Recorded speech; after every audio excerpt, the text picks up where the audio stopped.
نحمده ونصلي ونسلم على رسوله الکریم۔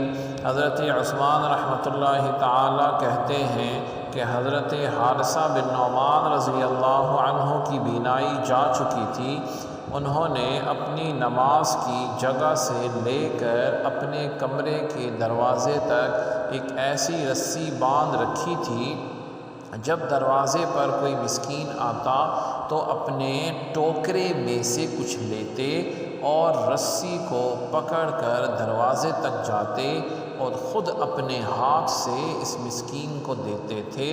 گھر والوں نے ان سے کہتے کہ ان کی جگہ ہم جا کے مسکین کو دے آتے ہیں، لیکن وہ فرماتے ہیں کہ میں نے رسول اللہ صلی اللہ علیہ وسلم سے یہ سنا ہے کہ مسکین کو اپنے ہاتھ سے دینا بری موت سے بچاتا ہے۔ سبحانک اللہم و بحمدک، اشہد ان لا الہ الا انت، استغفرک و اتوب الیک۔